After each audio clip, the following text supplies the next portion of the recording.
میں اور جنید ایک دوسرے سے محبت کرتے تھے۔ گھر والوں نے میری شادی کسی اور سے طے کر دی تو ہم نے گھر سے بھاگ کر شادی کر لی۔ شادی کے 4 سال بعد ایک روز مجھے خبر ملی کہ جنید کا انتقال ہو گیا ہے۔ 7 سال بعد ایک روز یہ دیکھ کر میرے پیروں سے زمین نکل گئی کہ یہ ایک حقیقی کہانی ہے، اور جس خاتون کی زندگی کے متعلق ہے میں انہی کی زبانی بیان کرنے جا رہی ہوں۔ کہانی شروع کرتے ہیں۔ ہم 2 بہنیں تھیں اور ایک چھوٹا بھائی تھا۔ میں سب سے بڑی تھی۔ میٹرک کے بعد مجھے گھر بٹھا دیا گیا۔ میری عمر 18-19 برس تھی۔ اچھے برے کی تمیز اور دنیا کو برتنے کا ڈھنگ نہیں آیا تھا۔ سوچوں میں گہرائی نہ تھی کہ زندگی اور مستقبل کے فلسفے کو سمجھتی۔ گھر میں کام سے فارغ ہو کر ناولز پڑھتی رہتی۔ ان دنوں بس اچھی شکلوں پر مر مٹنے کو جی چاہتا تھا۔ یہ عمر کا وہ دور تھا جب دل کو کسی ساتھی کی تلاش ہوتی ہے۔ میں تو سارا دن گھر میں قید رہتی تھی۔ ایسے میں چھت پر جا کر کچھ گھٹن کم کرتی، کبھی چوبارے سے نیچے جھانک کر گلی کی رونق کو دیکھتی۔ میں بھی بے مقصد نہیں جھانکتی تھی۔ ناولز پڑھ پڑھ کر میری نظریں جیسے کسی حسین ساتھی کی آرزو میں بے قرار رہتی تھیں، اور میری بولی بھالی ماں میری نظروں کا مفہوم نہ سمجھتی تھیں۔ تبھی انہوں نے مجھے کبھی چھت پر جانے سے منع نہیں کیا۔ شاید کہ ان کا خیال ہوگا کہ یہ اور تو کہیں آتی جاتی نہیں، ایک چھت ہی تو ہے، کھلی فضا میں سانس لینے کے لیے۔ میرے دونوں بہن بھائی اسکول جاتے تھے۔ یہ اتوار کا دن تھا۔ آج مجھے کافی دنوں بعد سامنے والی بلڈنگ میں ولائی منزل پر جو فلور خالی تھا، آج وہاں زندگی کے آثار نظر آئے۔ ایک خوبرو نوجوان گیلری سے باہر جھانک رہا تھا۔ شاید کہ وہ یہاں نیا آیا تھا۔ میں محویت سے اسے دیکھ رہی تھی۔ اچانک اس نے نظر اوپر اٹھائی اور مجھے چھت کی منڈیر سے اپنی جانب تکتے پایا۔ بے اختیار وہ معنی خیز انداز میں مسکرا دیا اور میں شرمندہ ہو کر پیچھے ہو گئی۔ پر مجھے تو اب چین کہاں تھا۔ یوں لگا جیسے یہی میرے لیے ناولز کا ہیرو ہے۔ وہ تھا بھی بہت خوبصورت اور شاندار شخصیت کا مالک۔ ذرا دیر بعد میں نے پھر سے جھانکا۔ وہ شوق پھر سے خوش دلی سے مسکرایا۔ میری جنید سے شناسائی بس ایسے ہی ایک جھلک سے شروع ہو کر ایک مکمل داستان پر ختم ہوئی، مگر میری زندگی کا یہ سفر منزل پا لینے کے باوجود بھی نامکمل رہ گیا۔ اب رفتہ رفتہ آنکھوں کے تیر چلنے لگے۔ میں مقررہ وقت پر بے سے چھت پر آتی اور آگے سے وہ بھی جیسے میرا ہی منتظر ہوتا۔ 1 مہینہ یہی سلسلہ جاری رہا، اور پھر ہم نے اشاروں میں باتیں کرنا شروع کر دیں۔ ایک روز جب کہ میں چھت سے جھانک رہی تھی اور جنید مجھ سے اشارے میں کوئی بات پوچھ رہا تھا، میری شامت اعمال کے والد صاحب گلی سے نمودار ہو گئے۔ وہ اس وقت گھر کی جانب آ رہے تھے۔ میں تو اپنی دنیا کی دھن میں کھوئی ہوئی تھی۔ ان کے آنے کا مجھے احساس ہی نہ ہوا، لیکن ابو نے مجھے نگاہوں اور اشاروں کی زبان میں جنید سے گفتگو کرتے دیکھ لیا تھا۔ وہ غصے سے بھرے گھر آئے اور آتے ہی والدہ سے پوچھا، کشف کہاں ہے؟ امی بے نیازی سے کہنے لگیں، چھت پر ہوگی یا یہیں کہیں ہوگی۔ انہوں نے یہ شان بے نیازی سے جواب دیا تھا اور پھر اپنے کام میں مصروف ہو گئی۔ والد صاحب غصے میں بولے، کشف کی ماں؟ ارے بے وقوف عورت، کمال ہے، تم جوان بیٹی کی ماں ہو اور تم کو خبر ہی نہیں کہ تمہاری بیٹی کہاں ہے؟ اگر چھت پر بھی ہے تو اس بھری دوپہر میں وہاں کیا کر رہی ہے؟ تجھے اپنے آس پاس کی کچھ ہوش بھی ہے کہ نہیں؟ والدہ اپنی بے عزتی سن کر آگے سے کہنے لگیں، اب مجھے کیا خبر بھئی، میں تو کچن میں کھانا بنانے میں لگی ہوں، وہ تو چھت کا ہی کہہ کر گئی تھی۔ والد صاحب کہنے لگے، ارے بے وقوف، کھانے کو چھوڑو اور بیٹی کی خبر لو، چھت پر جاؤ، دیکھو تو وہاں کڑکتی دھوپ میں وہ کیا کر رہی ہے۔ وہ حیران ہو کر پوچھنے لگیں، کیا کر رہی ہے وہ؟ والد صاحب کے سخت تیور دے کر امی اوپر آنے کو سینے پر چڑھنے لگیں۔ ان کے قدموں کی آواز پر میرے کان کھڑے ہو گئے۔ میں فوراً سینے پر پہنچ گئی کہ ان کے چھت تک پہنچنے کی نوبت ہی نہ آئے۔ آج پہلی بار وہ مجھ سے پوچھنے لگی، کیا کر رہی ہو تم یہاں؟ چلو تمہارے ابو آ گئے ہیں اور تمہارا پوچھ رہے ہیں۔ میرا دل زور سے دھڑک اٹھا۔ سوچنے لگی، ابو اس وقت کیسے آ گئے؟ خدا نہ کرے ابو نے مجھے جنید سے اشاروں میں باتیں کرتے تو نہیں دیکھ لیا۔ میرا دل درست خدشے سے دھڑکا تھا۔ جب میں نیچے آئی تو ابو نے غصے سے مجھ سے پوچھا، اوپر اتنی گرمی اور تپش ہے اور اس وقت تم چھت پر کیا کر رہی تھی؟ کیا سامنے کی بلڈنگ میں تمہاری کوئی سہیلی رہتی ہے؟ ان کا جو معنی جملہ مجھے تازیانے کی طرح لگا اور میں نے ایک جھرجھری لی۔ سمجھ گئی گویا ابو مجھے دیکھ چکے ہیں۔ میں نے کہا، نہیں ابو، بس اسی قدر کہہ سکی اور آگے الفاظ نہ ملے۔ وہ بھی اس وقت تو شاید غصہ پی گئے، لیکن ان کے دل میں جس خدشے نے سر اٹھایا تھا اس نے ایک ایسی فکر کا روپ دھار لیا جو تپے دھک کی مانند میرے والد کی ہڈیوں کو گھلانے لگی۔ میری والدہ کچھ ٹھنڈے مزاج کی تھی اور بالکل بھی مجلت پسند نہ تھی۔ جو کام ماؤں کے کرنے کا ہوتا ہے وہ بھی والد صاحب نے خود سر انجام دینے کی ٹھان لی تھی، کیونکہ جانتے تھے بیگم کو تو کچھ خبر نہیں ہوتی ادھر ادھر کی۔ اب وہ دن رات مجھے بہانے کی چارہ سازی میں لگ گئے۔ انہیں سمجھ آ چکی تھی کہ اگر اب بیٹی کو وقت سے اپنے گھر کا نہ کیا تو ہو سکتا ہے وہ ان کی عزت اچھلنے کا باعث بنے، کیونکہ یوں چھت پہ مجھے اشارے کرتا کوئی اور محلے دار بھی تو دیکھ ہی سکتا تھا۔ انہوں نے اپنے قریبی دوستوں سے ذکر کیا کہ میری بیٹی کا رشتہ تلاش کرنا ہے، خاندان میں اس کے لیے کوئی اچھا رشتہ موجود نہیں ہے۔ آدمی جس کی جستجو میں لگ جائے تو کامیاب ہو ہی جاتا ہے۔ ایک دوست کے توسط سے والد صاحب کو بھی میرے لیے مناسب رشتہ مل گیا۔ ایک روز والد کے دوست شاکر انکل کی بیگم ہمارے گھر آئیں۔ انہوں نے مجھے دیکھا اور پسند کر لیا، جبکہ مجھے معلوم نہ تھا کہ وہ کس مقصد کے لیے آئی ہیں۔ جب والدہ نے مجھے آگاہ کیا کہ تمہارے ابو نے تمہارے لیے ایک لڑکا پسند کر لیا ہے تو میں پریشان ہو گئی، تاہم ماں کی تسلی کو کہا، مجھے اس لڑکے کی فوٹو تو دکھائیے، تبھی تو ہاں کروں گی۔ اگلے روز امی نے مجھے ایک فوٹو دکھائی۔ موصوف کی شکل مجھے ایک آنکھ نہ بائی۔ میں خود بھی خوبصورت تھی، سچ کہوں تو اس لیے میں تھوڑی سی مغرور بھی تھی اور مجھے خوبصورتی ہی اٹریکٹ کرتی تھی، اور فوٹو میں موجود وہ صورت مجھے ذرا بھی خوبصورت نہ لگی، اور اوپر سے کچھ پختہ عمر کے بھی لگتے تھے کہ سر پر بال بہت کم تھے۔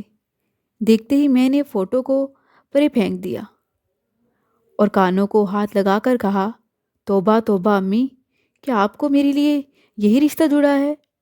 میں ہرگز اس سے شادی نہ کروں گی۔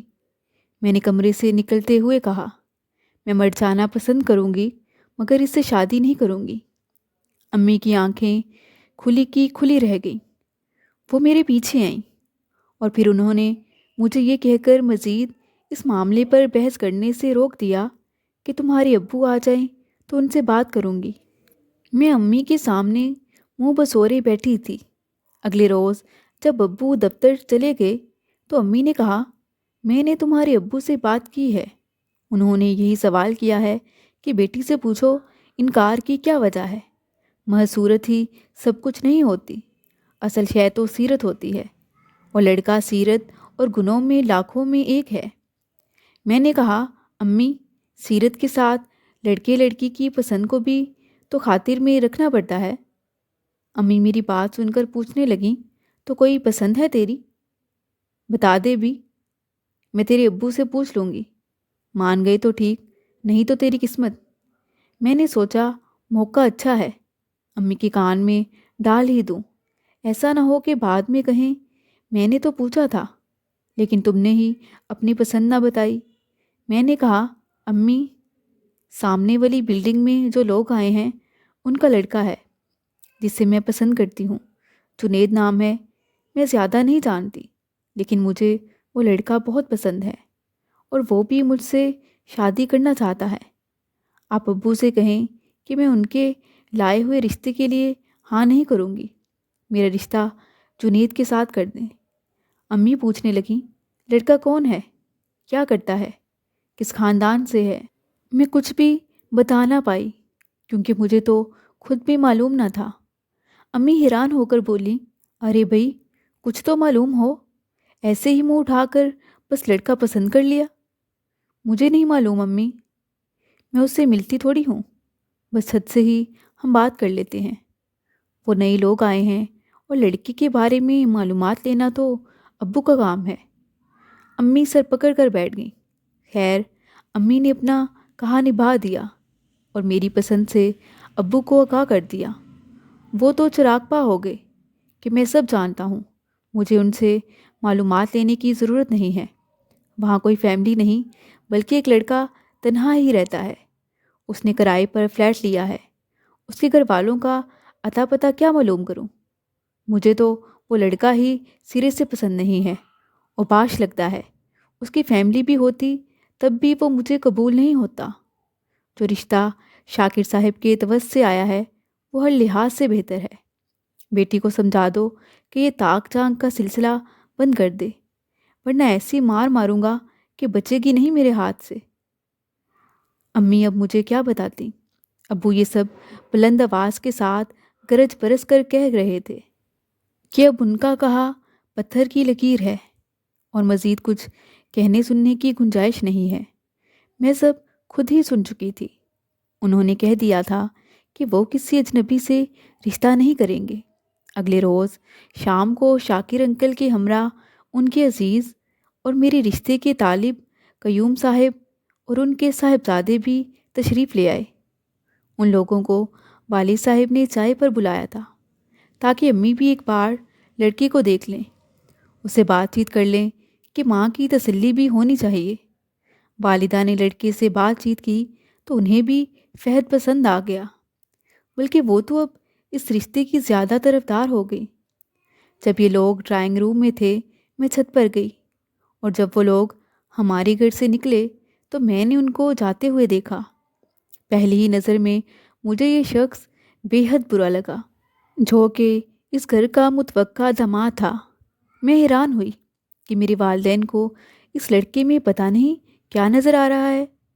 میں نے اس وقت سوچ لیا کہ کچھ بھی ہو جائے مگر میں اس نوجوان سے شادی نہیں کروں گی۔ شادی تو میں اپنے خوابوں کے شہزادے جنید سے کروں گی، جو کس قدر خوبصورت اور ہینڈسم تھا، یوں جیسے کسی ملک کا شہزادہ ہو۔ کہتے ہیں جب ابلتے چشمے کو راستہ نہ ملے تو وہ پہاڑ کو شک کر ڈالتا ہے۔ میں بھی اب سوچو بیچار میں تھی کہ کیا کروں۔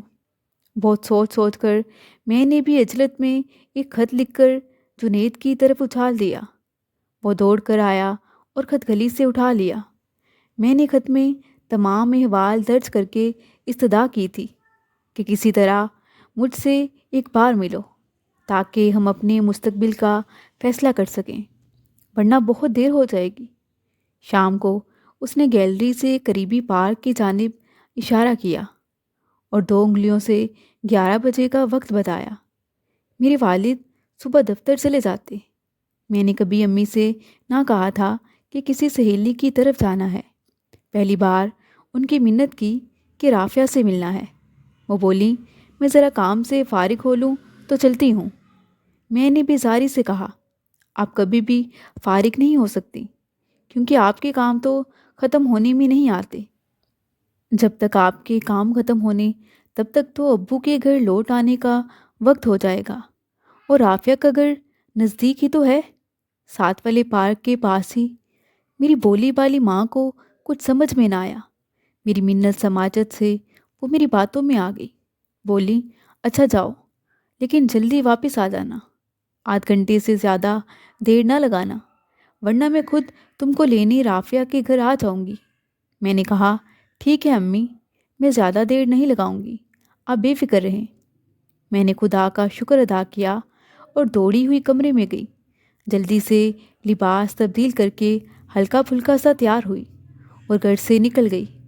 پارک کا راستہ ہمارے گھر سے صرف 5-7 منٹ کا تھا، جہاں وہ پہلے سے میرا منتظر تھا۔ میں جنید سے پہلی بار ملی تھی۔ ہم ایک دوسرے کے روبرو تھے اور ایک دوسرے کو قریب سے دیکھ رہے تھے۔ میری مسرت کا تو جیسے کوئی کنارہ نہ تھا، لیکن میں نے